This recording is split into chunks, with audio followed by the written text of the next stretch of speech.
So you're just driving along, everything's fine, and then, boom, there it is. That check engine light pops on. Ugh, and when you pull that code and it says P0306, it feels like your car is speaking some alien language. But don't worry, we are going to crack this code together. Okay, so let's get right into it. A trouble code isn't a death sentence for your car, not at all.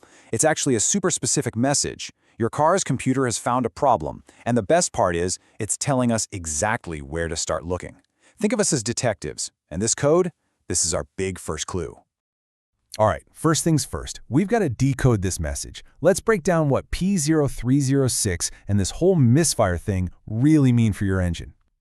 It sounds way more complicated than it is. The P just stands for powertrain. The 03 tells us it's a misfire code.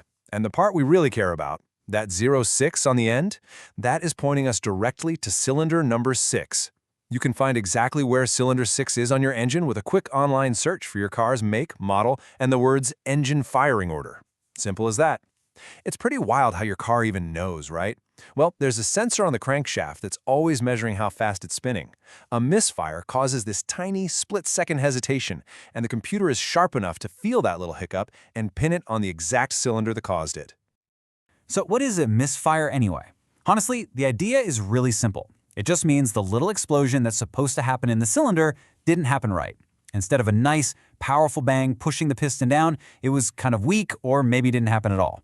This sneezing analogy is perfect. It's this sudden, uncoordinated burst that makes the whole engine shudder or hesitate. You can feel it. To really get why that sneeze is happening, we need to see how a normal, healthy breath works. It's a perfect three-step dance. First, a mix of air and fuel gets sucked in. Second, the spark plug zaps it at the perfect moment. And third, that controlled explosion powerfully shoves the piston down. A misfire just means something went wrong somewhere in that little sequence. Okay, so if that three-step process got messed up, what's the cause? It's time to line up the usual suspects. We're going to start with the most common culprits, the ones that are easiest to check.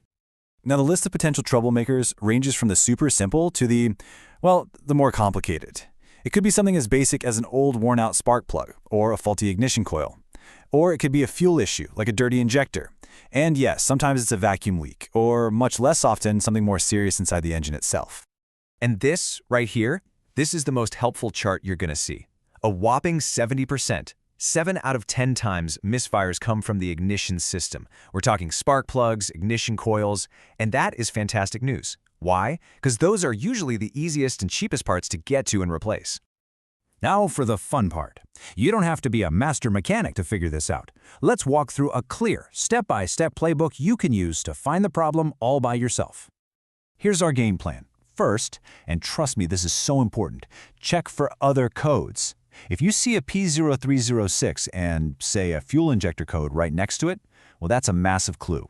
If it's all alone, then we move down the list. We inspect the most likely offender, the ignition system, then the fuel injector. And only if we're still stumped do we think about a compression test for those deeper issues.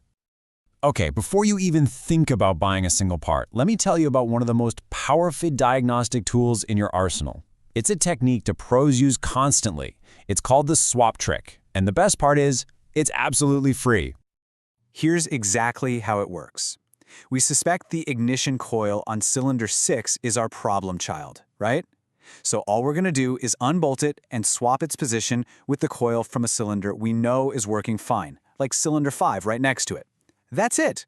You're just moving two identical parts. So after the swap, you grab your code reader, clear the codes, and take the car for a short drive.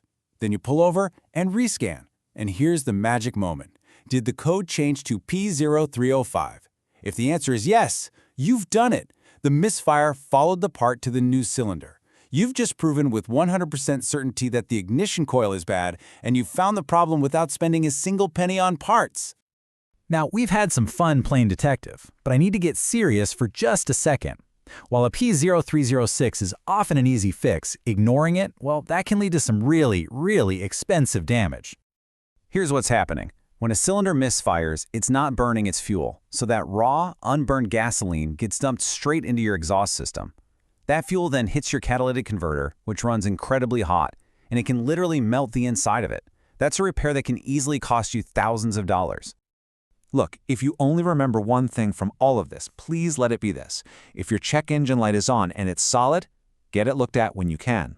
But if that light is blinking or flashing, that's a totally different story. That means a severe misfire is happening right now, actively damaging your car. Pull over as soon as it's safe and shut off the engine. That is your car screaming for help. So that check engine light, it's not just some random annoying light. It's a direct line of communication from this amazing, complicated machine that you depend on every single day. By understanding what the code means, you can turn that feeling of anxiety into confidence. Your car is talking. So the only question is, are you ready to listen?